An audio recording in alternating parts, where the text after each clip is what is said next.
Louise Lasser is an actress best known for playing the titular role on the late 1970s soap opera parody Mary Hartman. She was also married to Woody Allen for several years during the early part of his career, leading to her appearing in films like Take the Money and Run and Bananas. Join Factsverse as we explore how Louise Lasser let her personal trauma show on screen. Louise Lasser was born in New York City on April 11, 1939. Her father was Jewish while her mother was not. This caused a culture clash of sorts in the household, and the future star's parents never really got along. Louise was taught by her mother to shun her Jewish heritage, and it wasn't until she was much older that she finally came to embrace that part of herself. Her father was an accountant named Saul J. Lasser, who made a modest name for himself during the 70s and 80s, with a series of books he published dubbed Everyone's Income Tax Guide. Her parents' issues came to a head in 1961 when her mother attempted suicide. This event was made even more traumatic by the fact that it was Louise who caught her mother in the act. Her mother was furious that her daughter hadn't allowed her to die and spent her remaining time on Earth abusing her for it. In 1964, Louise's mother finally accomplished what her daughter had prevented her from accomplishing years prior. Upon her mother's suicide, Louise was devastated, but she kept moving on. Several decades later, her father followed in her mother's footsteps and took his own life. Upon coming of age, Louise decided she wanted to study political science. She did so for 3 years at Brandeis University, all the while moonlighting as a singer in coffee shops around Greenwich Village. Louise decided to drop out of college. During college, Louise became increasingly passionate about performing. After 3 years of studying, she decided she'd rather become a star than a political scientist. She got a notable break when she was given the chance to perform as Barbra Streisand's understudy in a Broadway musical called I Can Get It For You Wholesale. Around that same time, she began appearing on television in commercials, as well as a small role on the popular soap opera The Doctors. In the early 1960s in New York City, she met Woody Allen. At the time, Woody was nowhere near the mainstream celebrity he became, but he was on his way. Louise Lasser and Woody Allen were married. Louise and Woody first met in 1961, though Woody was married to his first wife at the time. Because of this, the two didn't become romantically involved until a few years later. Woody divorced first wife Harlene Rosen in 1962, having married her in 1956. He began gradually romantically pursuing Louise, and they were married in 1966. Sadly, their marriage was even more short-lived than Woody's first, though there was no bad blood. The two worked a lot together and have had a considerable impact on each other's lives. Woody gave Louise many of her earliest memorable acting roles, having appeared in the writer-director's films Take the Money and Run and Bananas. Louise even did voice work in Woody's directorial debut, which was called What's Up, Tiger Lily?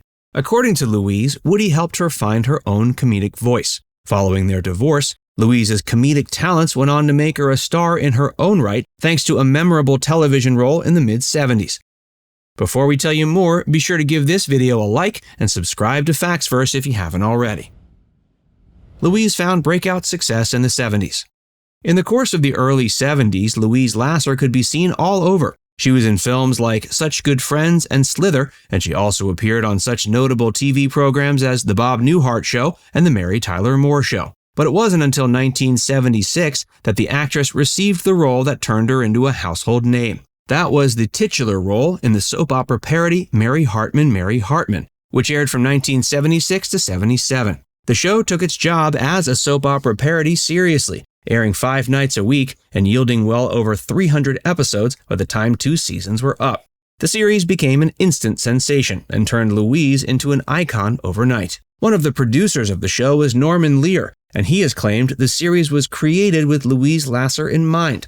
According to him, Louise's first reading of the material nearly brought tears to his eyes. The character of Mary Hartman was meant to be neurotic, having a nervous breakdown by the end of the first season. Of course, with the trauma that Louise had experienced in her life, it wasn't hard for her to act the part. And though the character was always intended to be neurotic, it was actually Louise's idea to have her character go through a nervous breakdown. Real life bled into Mary Hartman, Mary Hartman.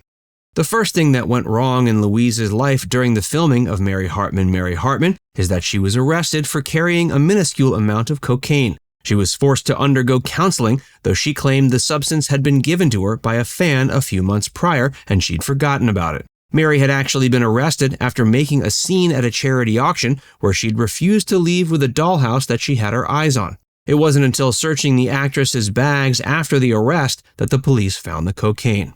The incident occurred in the spring of 1976 and was later parodied on Mary Hartman, Mary Hartman.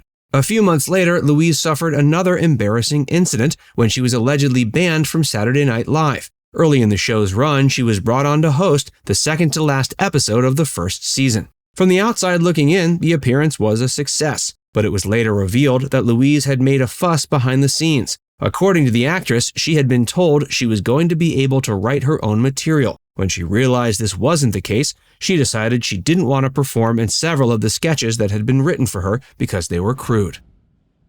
Was Louise banned from SNL? Many believe Louise was banned from Saturday Night Live, but the actress claims this isn't the case. According to her, the episode she appeared on never played in reruns because her manager had kindly asked NBC to never play it again because he didn't like the way it made Louise look. In 1977, Louise quit Mary Hartman, Mary Hartman because she couldn't take the demanding filming schedule anymore. With that, the iconic show ended after 2 seasons. The actress harnessed her trauma in Blood Rage. Louise hasn't had many iconic roles since giving up the part of Mary Hartman, but she's still around. In September of 2022, it was rumored that she had passed away at age 83, but it was just a hoax. The most notable work she's appeared in since Mary Hartman, Mary Hartman is arguably the cult classic horror film Blood Rage. It's about an evil twin and it's great schlock. However, the thing that makes the movie stand out is Mary's incredible dramatic performance, which heightens the material. According to Mary, she used a special acting technique on the film wherein she drew upon the traumatic memories of her past to give an affecting dramatic performance. Given that the actress suffered through the suicide of both her parents, she certainly had a lot of trauma to draw from. Now it's time to hear from you. Which part of this story was most surprising to hear about? Let us know in the comments section below. And before you go, make sure you give this video a like and subscribe to Factsverse if you haven't already. Click the bell icon to stay updated on all our latest content. By the way, if you haven't joined Factsverse as a member yet, be sure to look below this video and click the join button. By becoming a paid member of Factsverse, you'll get access to exclusive video content that you won't find anywhere else. This includes some of our more mature content that isn't suitable for public audiences, which includes topics like Hollywood actresses who posed for Playboy and some of the steamiest moments in movie history. Plus, you can enjoy these videos completely ad-free. Our biggest fans will notice they also get badges next to their name when they leave comments on our videos. We pay special attention to comments from our members, and so do other viewers. So if you want exclusive content from Factsverse or inside access to discussions with other community members, click the join button to get started for just $4.99. There are hours of members-only videos waiting for you, with new videos added every month. And we're actively working on bringing even more features to help fans like you connect with other members and get more of your favorite content. Just click join, and we'll see you inside the membership tab.